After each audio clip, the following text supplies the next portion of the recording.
Okay, guys, so we open up questions to the audience. Any questions for Mr. Turtle or Michelle or myself? Sir, please, you want this one or you want to see the video?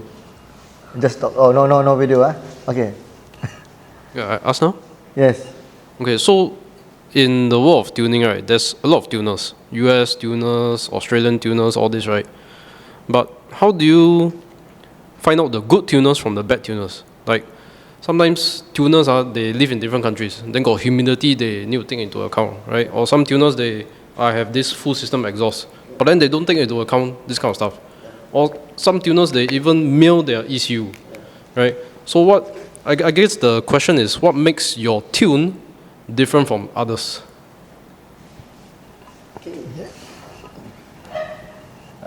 Okay, very good question also. There is no single mold for a very good tuner, basically. It depends on the situation. So, the tuner will have to consider a lot of things. Okay, just an example on the US tuners, for example. The tuners, they have a different design mindset. For example, in the US, they have a lot of drag racing. So, they tune the bikes based on drag racing requirements. It may not be suitable for our road use. Furthermore, there are certain things that you must consider also in terms of, if let's say you use a place where the altitude of the area, atmospheric pressure is different, it affects the tuning a lot. Okay, the tuner may be 5,000 feet above the sea level, and the tuner can be as low as 0 level also. So the tuning is very, very different. Okay, and again I say, each tuner has their own style. The difference, I would say, and I wouldn't say difference, for my particular style is that where is usable power. Okay, I ride myself, right? If I don't enjoy that usable power, right, everyone will not enjoy that usable power. So there's no point if I give a person who knows how to ride a bike the most powerful bike, because he will hurt himself. Yep. Maybe as a victim of the scam, I can explain to you how I kena scam and how I found the scam process to be so satisfying. Yeah. Okay. What I feel to maybe to answer a bit of your question as well, how I feel that he is different, this scammer is different from other scammer, is that he is a pretty ethical and responsible scammer. Okay. Ironic, right?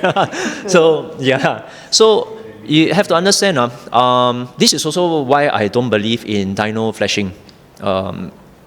In order to come up with the general maps, ECU maps that he had, he actually went through weeks of testing.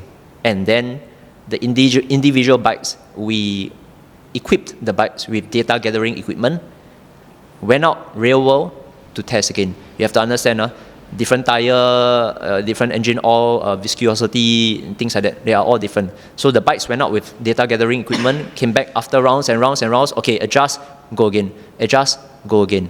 And all the maps come back differently. Now this is very different from your dyno flashing. This is also very different from sending your ECU in a mailer over to that country and tune and come back. You, like what he said, altitude, environmental temperatures, is it mainly like Singapore short city riding or long distance riding? You have to factor all this in, because your temperature of the bike, how fast it rises and drops, the sea level, the density of the oxygen in the air, for example. All these are factored in. So yes, when you say when you ask, and when it comes down to how different is he from macam advertising for you, yeah. So when you ask how different is he from the other tuners out there, I would say he is very responsible, he is very ethical. Doesn't mean that you got the money to pay for the tune, doesn't mean he'll give it to you. Like what he mentioned earlier on, he will restrict certain maps from certain individuals. And when we first started off this general project, we had a concern. Can these riders handle the maps? Because really, it will be a day and night for certain types of maps. Your bike will be totally different. Okay, hi Turtle. Can you hear me? Yeah. Okay, so my question is basically for all those who are watching this podcast. Okay, so assuming that they have very minimal knowledge in terms of the bike technicality, mechanical systems and all that. But after listening to your information that you provided about tuning, so now as a fellow rider, I feel that that means now my bike, let's say assuming I bought a brand new bike, so now I know that my bike now is stock, and after hearing all the benefits, the pros and the cons, then I leaning towards okay, I also want to enhance my bike performance. I also want to tune my bike.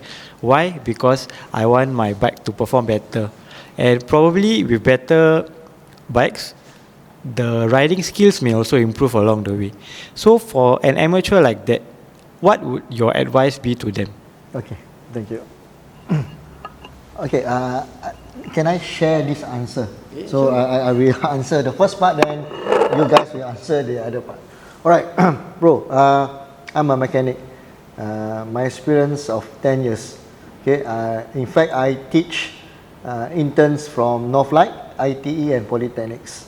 Alright, so coming back to your question again about those riders who are new to motorcycling, or they've been a while but they doesn't know what should be done on their motorcycles. Okay, first and foremost to me is you must have basic knowledge of your motorcycles. Don't talk about flashing and all this yet. Know what your motorcycle needs. Okay, in Singapore context, you can look for a mechanic bar, which is my company. I provide education for your motorcycle knowledge. Usually people, I don't think they straight away want to do flashing. Maybe their simplest upgrade is they change tires, change sprocket sizes and such. When they do the mechanical things, that is where I think from my perspective is that I do so much, but how come the performance still like that? Because in today's modern motorcycles, ECU is the government.